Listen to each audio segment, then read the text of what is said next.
Buenos días, hermanos, y que el Señor le bendiga. Gracia y paz a vosotros, de nuestro Dios y Padre y del Señor Jesucristo y su Espíritu Santo. Es para mí un verdadero placer iniciar las predicaciones de diciembre. Y digo las predicaciones de diciembre porque en el año hay momentos y domingos en que se puede predicar sobre cualquier tema.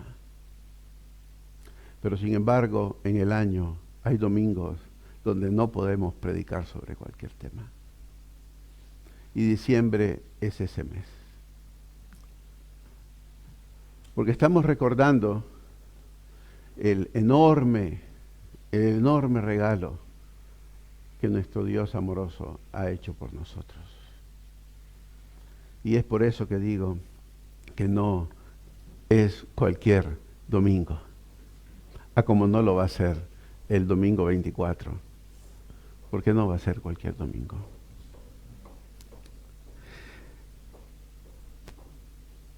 Quiero comenzar esta prédica haciendo un poquito de rememoración antes de entrar a las lecturas bíblicas. Y es que para esta prédica he tomado dos pasajes que quiero unificar. ¿Me puedes poner, Gabriel, por favor, la diapositiva? Que he denominado la anunciación de la encarnación del Hijo del Hombre. Quienes estuvieron por aquí en el tiempo de las bienaventuranzas recordarán que yo dije que si había algún título que Jesús consideraba su título favorito para referirse a él mismo, era el Hijo del Hombre. Y cualquiera podría decir, es el Hijo del Hombre, entonces quiere decir que tiene un aspecto terrenal. Claro, no es el Hijo de Dios, que tendría un aspecto divino. Pero el Hijo del Hombre, contrario a lo que se podría pensar, es realmente el título más espiritual de los dos. Porque cuando Jesús decía el Hijo del Hombre, para un judío no quedaba ninguna duda que se estaba refiriendo a la visión del profeta que vio al anciano de días, al Padre, a Jehová, y al lado aquella persona como el Hijo del Hombre. Es decir, que no se estaba refiriendo a su linaje carnal, se estaba refiriendo a un linaje divino. Mateo, el primer evangelio que nos aparece en la Biblia, ya el pastor Ken nos decía que los libros no están ordenados cronológicamente, están ordenados por temas, por mensajes. Pero Mateo, miembro del grupo de los 12, comienza ese evangelio con una genealogía de José, en la que narra una secuencia generacional. Nosotros cuando recordamos nuestra secuencia generacional, podemos ponernos a preguntar a nuestros padres, bueno, ¿y quién era nuestro bisabuelo? ¿Y nuestro bisabuelo de dónde había venido? ¿Y por qué mi apellido? ¿Por qué tal? Y es maravilloso darnos cuenta que nosotros tenemos una identidad también por nuestras familias. Que yo, Benjamín Cortés, soy hijo de Benjamín Cortés y nieto de Benjamín Cortés.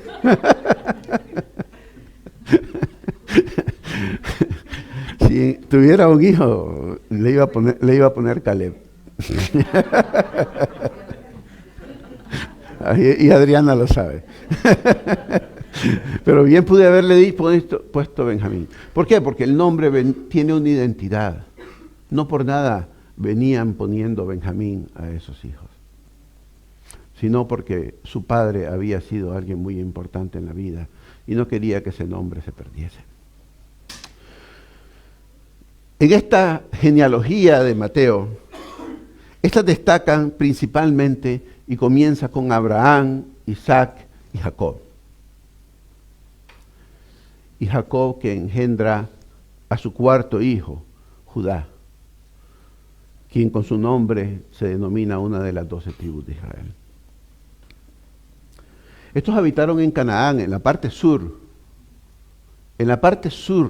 de Canaán. Y ahí se encontraba una aldeíta pequeñita, la aldea de Belén, que en ese tiempo era casi un caserío, podríamos decir. De esa tribu, y de acuerdo con la genealogía de José, proviene el rey David, hijo de Isaí. Proviene luego el rey Salomón, hijo de este. Y la genealogía continúa hasta llegar a Jacob, que es el padre de José. El énfasis de la genealogía de José, que Mateo nos entrega, no es una genealogía únicamente de importancia histórica. No estamos aquí en el libro de Crónicas diciendo que fulanito engendró y nos quedamos con 100 personas engendradas, que tienen su importancia, pero no es esa importancia la que se da aquí. No solamente tiene una importancia histórica, sino que también tiene una autoritativa importancia mesiánica, como lo veremos más adelante. La genealogía de María, en cambio, no nos es revelada de esa forma. Sin embargo, las Escrituras no guardan silencio de ella. Lucas 1.5 nos dice que hubo en los días de Herodes, rey de Judá, un sacerdote llamado Zacarías, de la clase de Abdías. Su mujer era de las hijas de Aarón y se llamaba Elizabeth. María, como prima de Elizabeth, procedía del linaje de Aarón, hermano de Moisés. Entonces, María era descendiente ¿de qué tribu? Nos podríamos poner a pensar, porque si era de la hija de Aarón, Aarón no pertenecía a la tribu de Judá, ¿o me equivoco? No, pertenecía a la tribu de Leví, a la tribu sacerdotal. Sin embargo, las Escrituras no nos dejan allí. No es la primera vez que dos israelitas se casan entre tribus. Aarón mismo no se casó con una mujer que era de su misma tribu. El apóstol Pablo, en la epístola a los Romanos, nos informa que nuestro Señor Jesucristo era del linaje de David según la carne. Y nos comienza a llevar poco a poco las Escrituras a esa genealogía de María. El apóstol Juan en su Evangelio nos dice en el 7:42, ¿no dice la Escritura que del linaje de David, de la aldea de Belén, de donde era David, ha de venir el Cristo? Y comenzamos a ver también en un segundo versículo la genealogía de María. El mismo apóstol en el libro de los Hechos nos dice, he hallado a David, hijo de Isaí, varón conforme a mi corazón, quien hará todo lo que yo quiero. De la descendencia de éste y conforme a su promesa, Dios levantó a Jesús por Salvador de Israel. Y finalmente en Hechos 2:30 dice, pero siendo profeta, refiriéndose al rey David, si quieren leer el pasaje, dice, y sabiendo que con juramento Dios le había jurado a su descendencia, en cuanto a la carne, levantaría a Cristo para que se sentase en su trono.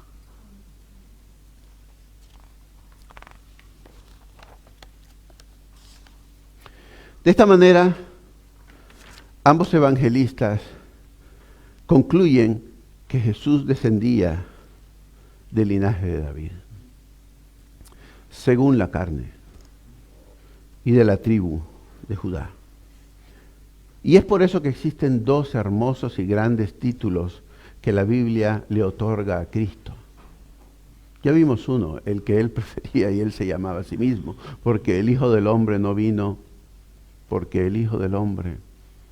Pero hay dos títulos genealógicos que también marcan una gran importancia, como es el león de Judá, de la tribu de Judá, y la otra es la raíz de David, que ha vencido este mundo y el libro abrirá.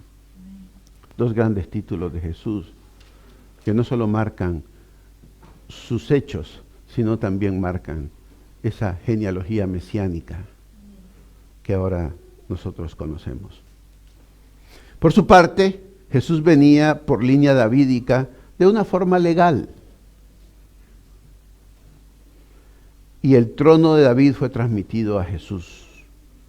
La genealogía evita hacer a José padre de Jesús en un sentido físico, en contraste como lo hace con María.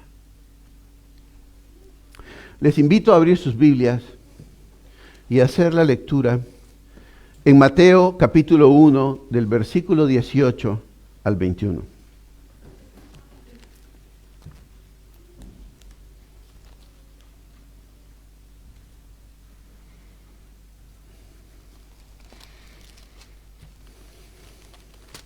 Cuando lo hayan encontrado, me dicen amén.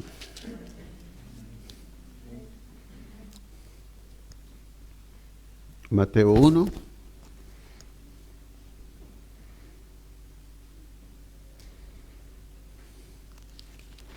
Espérense que yo no he dicho amén,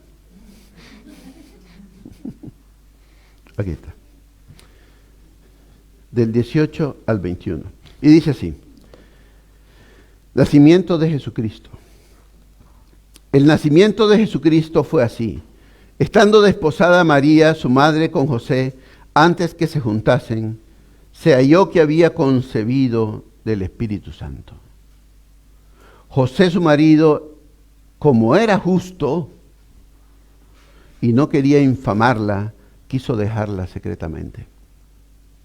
Y pensando él en esto, he aquí un ángel del Señor le apareció en sueños y le dijo a José: Hijo de David, no temas recibir a María tu mujer, porque lo que en ella es engendrado del Espíritu Santo es.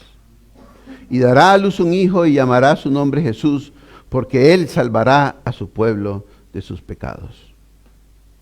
Amén. María solo se había desposado de José. Estaba comprometida para casarse y debía serle fiel.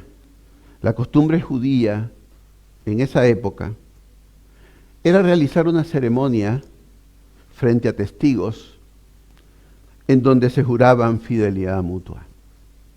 Actualmente lo que sería lo correspondiente a nuestra época sería ir a pedir la mano, ¿no? Y darle, antes de pedir la mano, ofrecerle matrimonio con un anillo a su novia. Y luego pedir la mano, sería el correspondiente. Y los testigos iban a ser los padres, donde ya quedarían desposados en la época moderna. Pero en aquella época era diferente.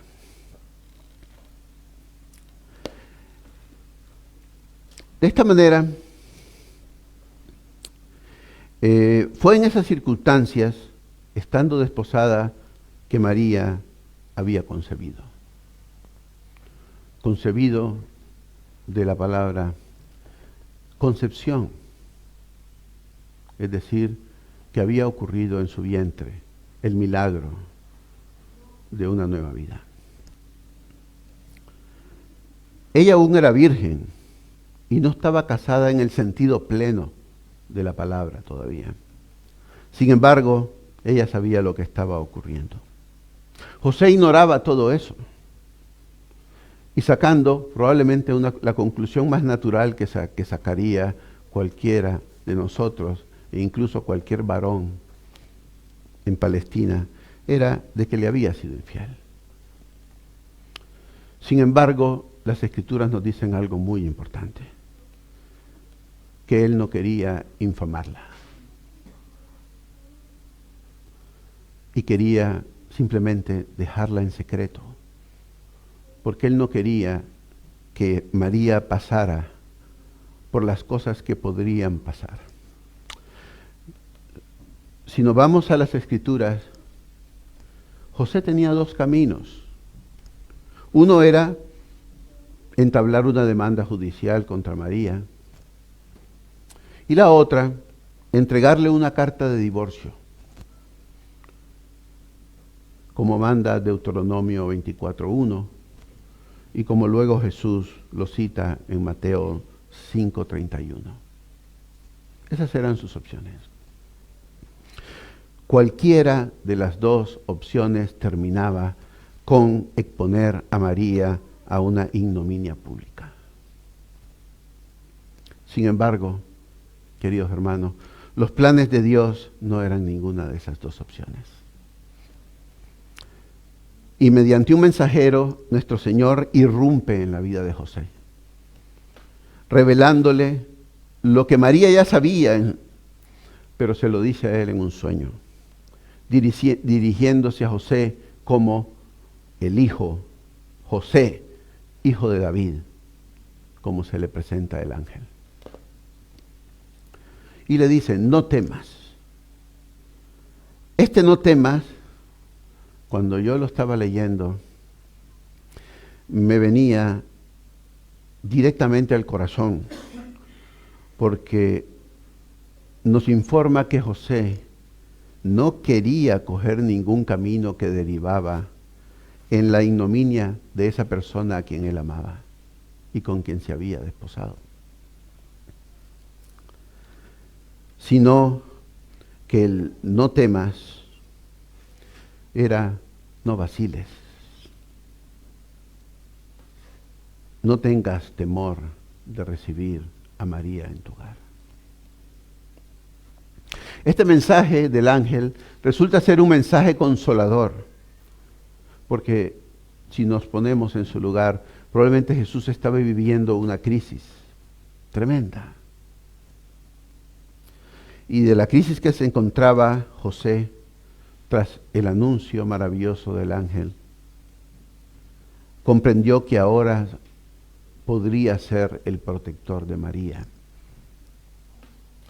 Podría ser el que defendiera su honor y que ese niño iba a tener un padre. El mensaje también contiene una orden expresa. El niño se llamaría Jesús, y no cualquier otro nombre, sino Jesús, porque Jesús significa Salvador. Y el ángel lo explica, leyendo el pasaje. Él salvará a su pueblo de sus pecados, pecados de pensamiento, palabra, de hecho, todas las maneras en que el hombre se ve involucrado y nos alejan del Dios Santo. Y finalmente, el ángel revela que con esto se está cumpliendo una profecía mesiánica, y es la primera de una larga serie de profecías que Mateo citará a lo largo de su evangelio para mostrar a sus lectores judíos que Jesús es el Mesías. La profecía tiene una fórmula, diríamos, como una fórmula introductoria. Todo esto ocurrió para. ¿La habéis escuchado antes? Sí. En muchos lugares de los evangelios estas cosas se repiten. Todo esto ocurrió para. Esta fórmula deja claro que lo que se va a citar a continuación tiene su origen en Dios. En el Dios mismo y no en la mente del profeta Isaías, que en este caso es Isaías 7:14, que dice claramente: por tanto el Señor mismo os dará señal. He aquí que la Virgen concebirá y dará a luz un hijo, y llamará su nombre Emmanuel. Él es el Dios manifestado en carne, porque Él habita corporalmente, y en toda ella también la plenitud de su deidad. El Verbo se había hecho carne. José cumplió con su cometido, llevando a su amada esposa y poniéndole por nombre al niño Jesús, en una perfecta armonía con la anunciación del nacimiento de Jesús a María. Acompáñenme a Lucas, capítulo 1, versículo 26. Y vamos a leer del 1 al 26, del 26 al 38. Amén. Y dice así: al sexto mes, el ángel Gabriel fue enviado por Dios a una ciudad de Galilea llamada Nazaret, a una virgen desposada con un varón que se llamaba José, de la casa de David, y el nombre de la virgen era María. Y llegando y entrando el ángel en donde ella estaba, dijo: salve muy favorecida, el Señor es contigo. Bendita tú entre las mujeres. Mas ella cuando le vio se turbó con sus palabras y pensaba: ¿qué salutación sería esta? Entonces el ángel le dijo: María, no temas, porque has hallado gracia delante de Dios. Y ahora concebirás en tu vientre y darás a luz un hijo, y llamarás su nombre Jesús. Este será grande y será llamado Hijo del Altísimo, y el Señor Dios le dará el trono de David su padre. Y reinará sobre la casa de Jacob para siempre, y su reino no tendrá fin. Entonces María dijo al ángel: ¿cómo será esto? Pues no conozco varón. Respondiendo el ángel le dijo: el Espíritu Santo vendrá sobre ti, y el poder del Altísimo te cubrirá con su sombra, por lo cual también el santo ser que nacerá será llamado Hijo de Dios.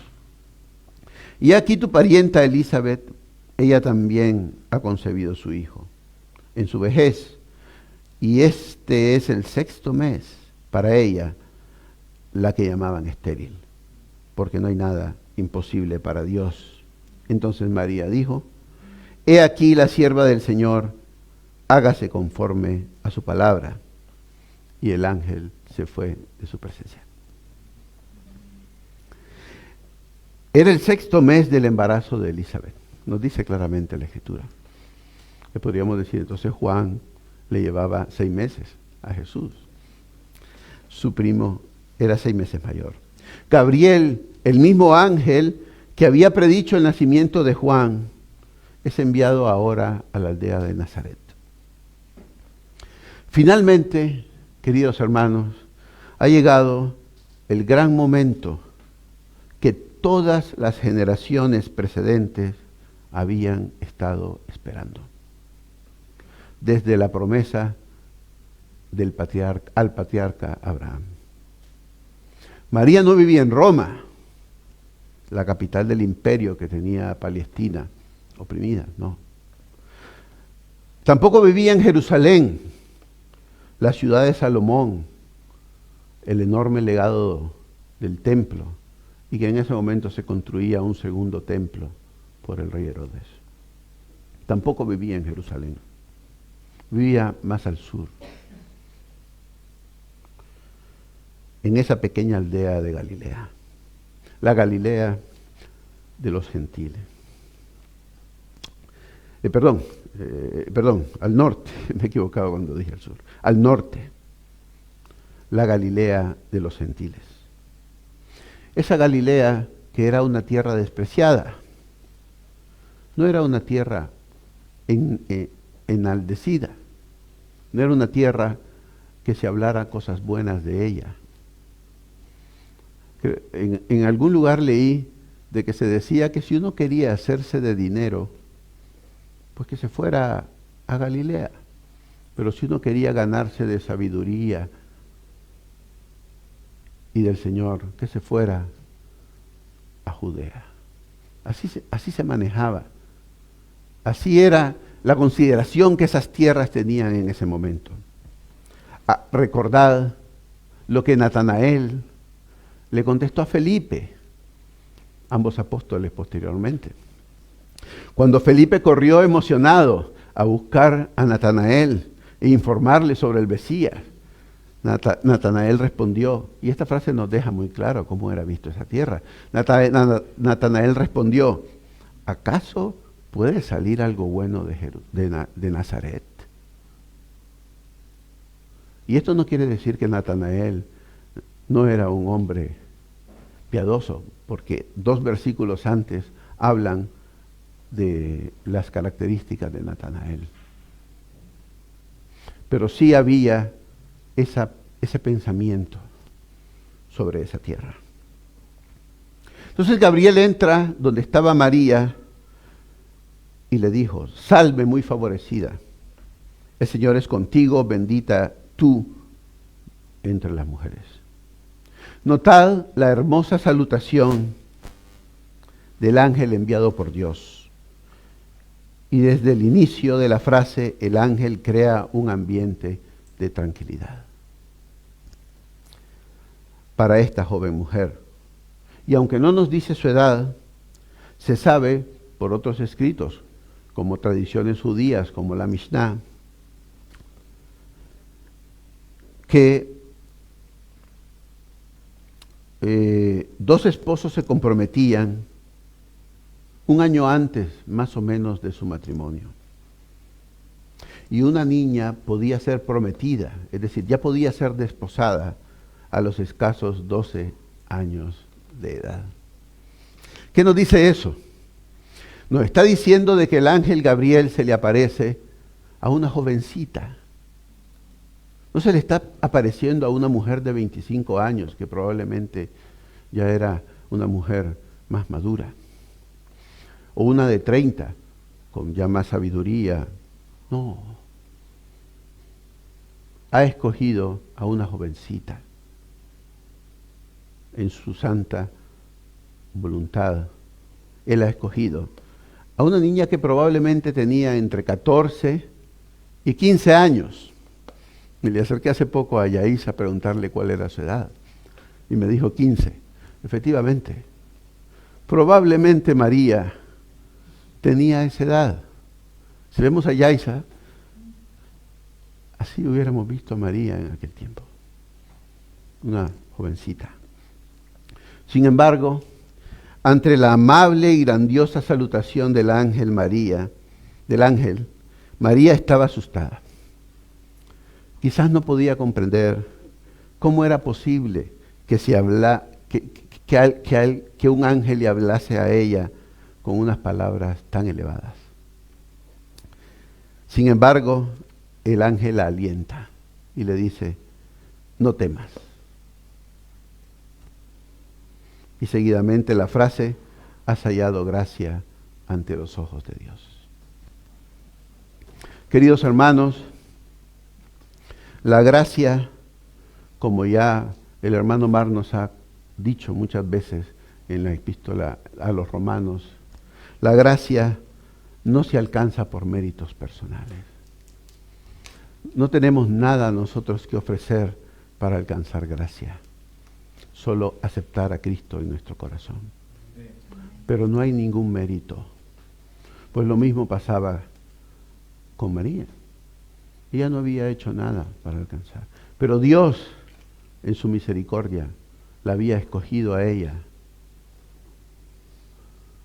y le había dado, como veremos más adelante, de dones para poder llevar a cabo la tarea. Porque no es la gracia del favor de Dios su amor hacia quien no lo merece. Sí, lo es. Es el amor de Dios hacia alguien que no lo merece. Esa es la gracia. Y si es así, es un contraargumento muy fuerte con doctrinas que enseñan que María era inmaculada, es decir, sin pecado. Porque si María, queridos hermanos, no tuviese pecado, no necesitaría un Salvador. No necesitaría un Salvador, porque no he cometido pecado. Pero no es este el mensaje del pasaje. Y muy al contrario, ella se reconoce como sierva. En el versículo 38, he aquí la sierva del Señor. Y también lo hace cuando más adelante, cuando ella visita a su prima Elizabeth, tiene un maravilloso canto donde ella se reconoce a sí misma como su sierva. Y luego, a partir del versículo 31, comienza el verdadero clímax del relato. En breve, el ángel anuncia 3 cosas.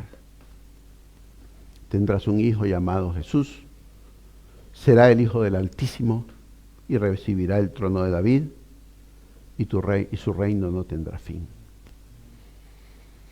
El reino de Jesús no tendrá fin.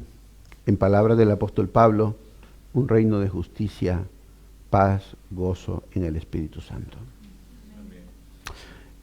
Y su manifestación externa será un cielo nuevo y una tierra nueva, un universo gloriosamente renovado. Y esa frase debe extenderse en el sentido pleno y textual de él.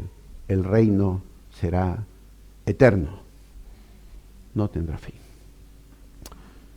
Ahora tenemos después la segunda reacción de María, después de la primera, de temor. Y él la pregunta, ¿cómo será esto? No conozco varón.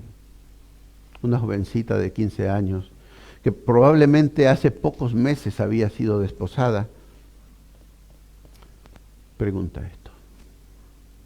Esta expresión no refleja la falta de fe de María, no, sino su confusión y su perplejidad. Quizás, como dije, no habían pasado muchos meses desde que se desposó con José y recibe el mensaje que sin marido concebirá un hijo.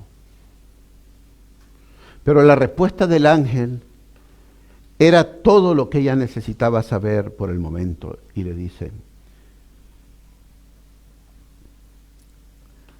el Espíritu Santo vendrá sobre ti y el poder del Altísimo cubrirá con tu sombra.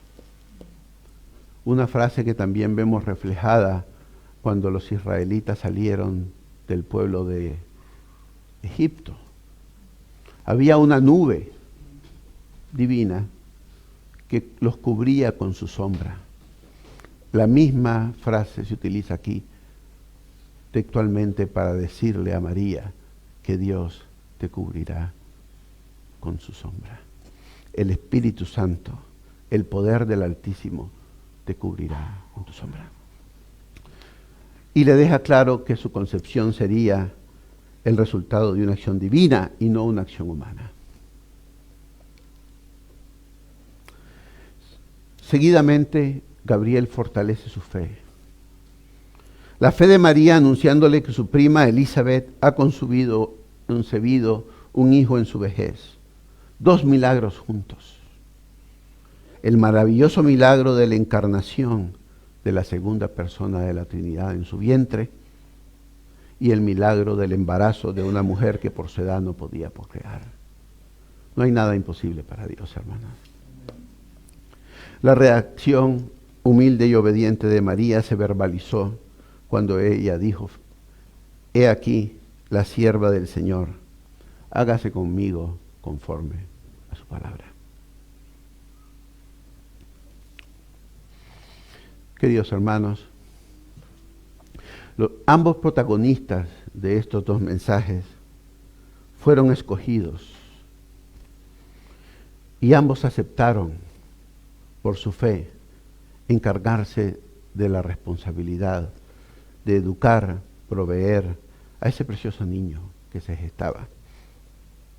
Dios les dio a ambos dones para llevar a cabo ese propósito, siendo el primero de ellos la fe, porque la fe es un don de Dios.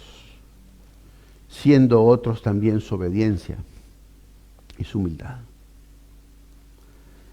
Este niño también ha venido a nuestro encuentro.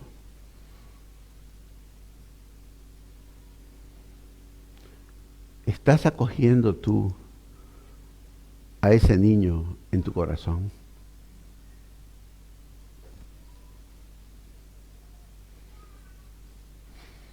José está cerquita de su mujer y puede tocar su barriga. Y con alegría también su madre espera. Hermanos, los domingos vemos a Mateo, hijo de Emily.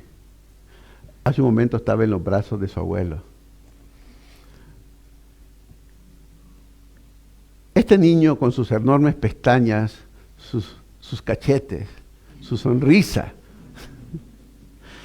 que la verdad es una ternura, nos llena de alegría. Jesús mismo, a quien no hemos visto, nos regocija en su encarnación. No sabía si tenía esas pestañas, si no tenía eso. Pero seguramente habrá sido un niño muy lindo. No obstante, su más grande belleza era como la que dijo Simón cuando lo conoció. Simón, quien estaba en Jerusalén, lo vio y afirmó posteriormente que él podía morir en paz, porque sus ojos habían visto al Salvador. Y esa frase nos habla de la importancia y la inefable importancia del acontecimiento. Ese niño en ti provoca ese regocijo. Ese niño que viene en camino ha irrumpido en tu vida de la misma forma, como esa forma en que irrumpió en la vida de Simón, aclamando que ya podía morir, pues había visto a su Salvador. Estimados hermanos, nuestro Dios eterno, el poderoso Israel del Salmo 132, ha irrumpido en la historia de la humanidad. Dios es el Dios de la historia, cerrando un pacto, cerrando el pacto abrámico, el pacto de obras. Dios se encarna en su Hijo y cierra una era entera en la historia del pueblo de Dios para dar paso a una nueva era, de una vez y para siempre. E inaugura el pacto de gracia, un pacto iniciado con la vida, pasión, muerte y resurrección de nuestro Señor. Si la encarnación no hubiese ocurrido en estas condiciones en que ocurrió, no es posible entender cómo Cristo podría ser nuestro Salvador. Porque no se puede entender la salvación sin la intervención de las tres personas de la Trinidad. Es imposible. Creemos en un Dios trino. Y estos dos pasajes nos lo revelan también.